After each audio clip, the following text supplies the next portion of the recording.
আজকে মহামান্য বিচারপতি অমৃতা সিনহা রাজ্য সরকার যে গ্রুপ সি এবং গ্রুপ ডি কর্মচারীদের যে ভাতা ইন্টারিম রিলিফ হিসেবে দিতে চেয়েছিলেন সেটি অন্তর্বর্তীকালীন স্থগিতাদেশ দিয়েছেন এবং 26শে সেপ্টেম্বর পর্যন্ত সেই স্থগিতাদেশ দিয়েছেন। ইন দ্য মিন হোয়াইল রাজ্য সরকারকে 4 সপ্তাহের মধ্যে এফিডেভিট দেবেন, তারা এফিডেভিট অপোজিশনের আকারে। আমরা তার উত্তরে এফিডেভিট রিপ্লাই দেব 2 সপ্তাহের পরে, 2 সপ্তাহের মধ্যে, এবং তারপরে ম্যাটারটি লিবার্টি টু মেনশন করেছেন, অর্থাৎ তারপরে ম্যাটারটি আসবে। অর্থাৎ যে রাজ্য সরকার যে ঘোষণা করেছিল গ্রুপ সি এবং গ্রুপ ডি এমপ্লয়ীদের ইন্টারিম রিলিফ হিসাবে যে ভাতা দেবেন মাসে 20,000 এবং 25,000 আকারে, সেটির অন্তর্বর্তীকালীন স্থগিতাদেশ দিয়েছেন মহামান্য বিচারপতি অমৃতা সিনহা। দেখুন, তার কারণ এই যে গ্রুপ সি এবং গ্রুপ ডি যে নিয়োগ হয়েছিল বিভিন্ন স্কুলগুলোতে রাজ্যের, বলেই সেটি কিন্তু মহামান্য সুপ্রিম কোর্ট সেটি বাতিল করেছিল। বাতিল করার পরে সেখানে even West Bengal board of secondary education তারা চেয়েছিলেন যে অন্ততপক্ষে কিছুদিনের জন্য তারা স্কুলে যান। সেই ক্ষেত্রেও সুপ্রিম কোর্ট বলেছিলেন যে না, গ্রুপ সি এবং গ্রুপ ডি নিয়োগের ক্ষেত্রে সর্বোচ্চ পরিমাণ দুর্নীতি হয়েছে এবং এই দুর্নীতির পরিমাণ অনেক বেশি। যারা সাদা খাতা জমা দিয়ে গ্রুপ সি এবং গ্রুপ ডি এমপ্লয়ি হিসেবে ঢুকলেন তাদের কাছ থেকে টাকা আদায় করার, অর্থাৎ মাইনে হিসেবে যে টাকাগুলো পেয়েছিলেন সেই টাকাগুলো ফেরত দেওয়ার নির্দেশ ছিল।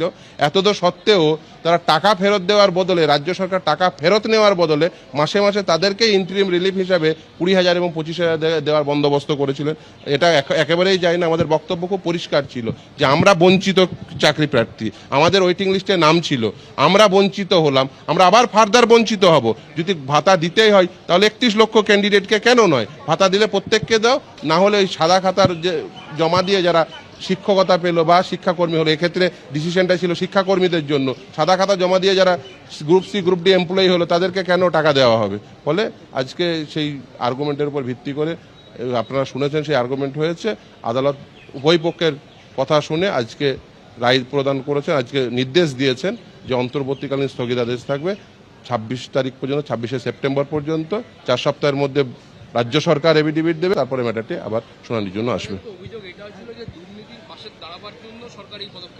একদমই। দেখুন, তার কারণ হচ্ছে এই যে দুর্নীতি হয়েছে গ্রুপ সি এবং গ্রুপ ডিতে, সেই দুর্নীতির সঙ্গে সংশ্লিষ্ট রয়েছে অনেকেই, সরকারি আধিকারিক যেমন রয়েছে সেমন মন্ত্রিসভার সদস্যও রয়েছে যারা দুর্নীতির সঙ্গে যুক্ত। রাজ্য সরকার এখনো পর্যন্ত কোনো টাকা আদায় করার কোনো প্রকার পদক্ষেপ নেয়নি, এবং শুধু তাই নয়, আমি আর্গুমেন্টের সময় দেখিয়েছিলাম যে কিভাবে টাকা আদায় করতে হবে, সেটাও কিন্তু মহামান্য কলকাতা হাইকোর্ট মহামান্য বিচারপতি দেবাংশু বসাকের ডিভিশন বেঞ্চ সে কথা বলেছিলেন। সেখানে তখন বলেছিলেন যে ডিস্ট্রিক্ট ম্যাজিস্ট্রেটের উপর নির্দেশ ছিল ল্যান্ড রেভিনিউ আকারে সেই টাকাগুলো আদায় করতে হবে, কিন্তু এখনো পর্যন্ত কোনো প্রকার পদক্ষেপ আমরা দেখিনি।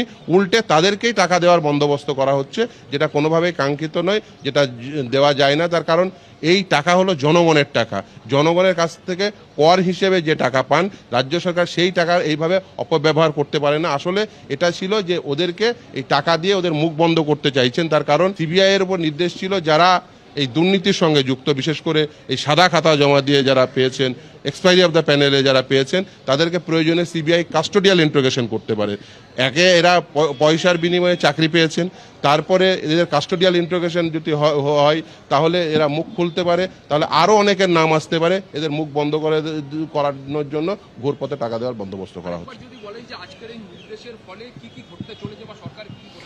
সরকার একদমই যে গ্রুপ সি এবং গ্রুপ ডি এমপ্লয়ীদের, যারা গ্রুপ সি গ্রুপ ডি শিক্ষাকর্মী ছিলেন, তাদেরকে ওই যে ভাতা দেওয়ার যে ডিসিশন নিয়েছিলেন মাসে 20,000 এবং 25,000, সেই ভাতা তারা দিতে পারবেন না, সেটিতে অন্তর্বর্তীকালীন স্থগিতাদেশ দিলেন মহামান্য বিচারপতি।